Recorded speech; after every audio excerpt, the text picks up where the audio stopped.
Hello there. I'm writing a pirate book set in late 17th century to early 18th century. And I recently just watched a documentary. Not about pirates, but about the Mediterranean. And these are some things I learned for my book. Hey, if you don't know me, I'm writing a pirate book set in... For the longest time, I've been thinking about writing my book in the early 1700s. And now I'm changing my mind, I think, to do the late 1600s, because the early 1700s is pretty much when the pirate era kind of starts to die out. I mean, it was at its peak in the early 1700s, but it kind of waned. And I don't really want my book to be part of that. Because it's going to be...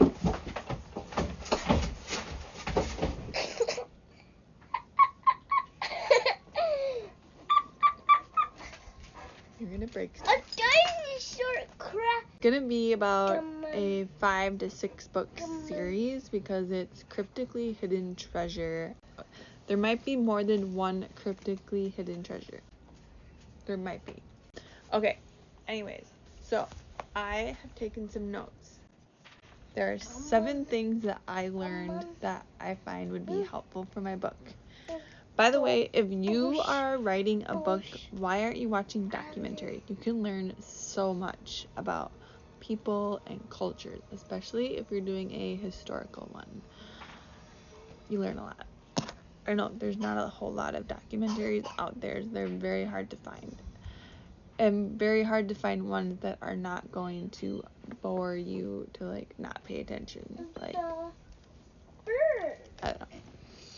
Anyways, I don't watch documentaries that often, but I do find when I like it. And I watch, like, the whole thing. So, anyways, this documentary was on Amazon Prime. I can't remember what it's called off the top of my head. 7 things I learned that I find would be very helpful. The first thing is the Mediterranean is the place of the first seafarers.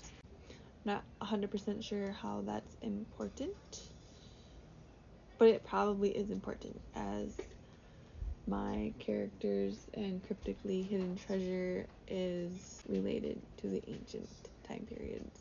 So, yes. Number 2, grapes or wine.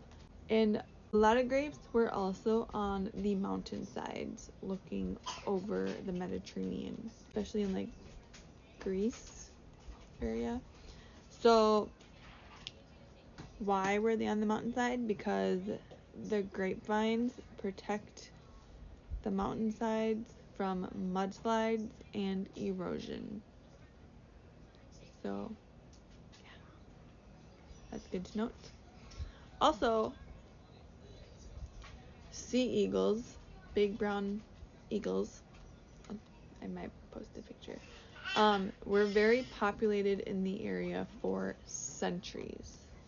They are no longer populated. They are, like, endangered practically in the 21st century, but they were not during the time period of my book, which is, again, late 1600s. Number 4, cats populate the area, and the religious monks would feed them their scraps. So my characters will be seeing cats, and there goes my light.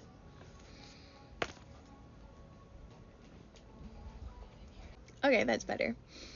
Alright, so cats populate the area. Number 5, the monk seals, not humans, an animal now.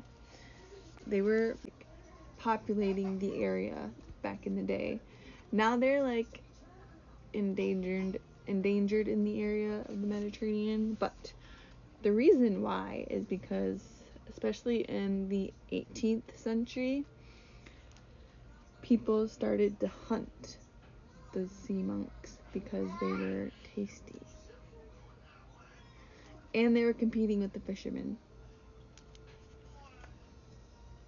So yes, that might be on a dish in my book. I don't know. My pirate book isn't just set in the Mediterranean, it's set in England in the North Sea. Yes, my book is not in the Caribbean. They never go to the Caribbean. Because I want something different. Surely there are pirates other than just the Caribbean.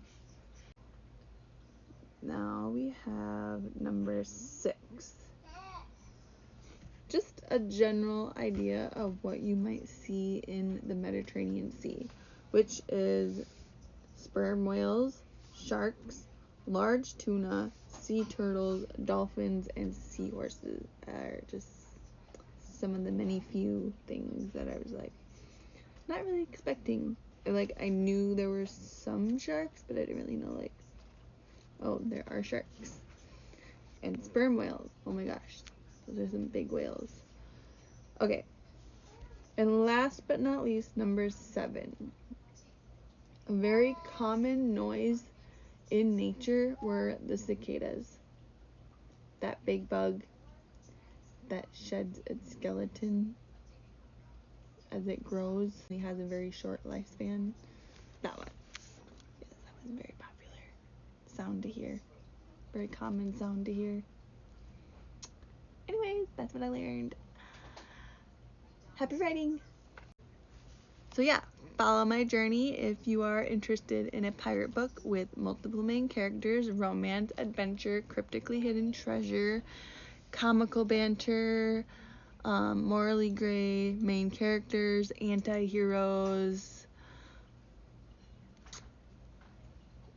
too many villains, Jane Austen vibe, sort of, as in, like, clearly it started somewhere, so we're starting that in the early 1700s, late 1600s.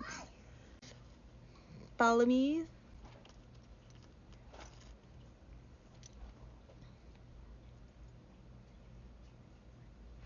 Why are you still here?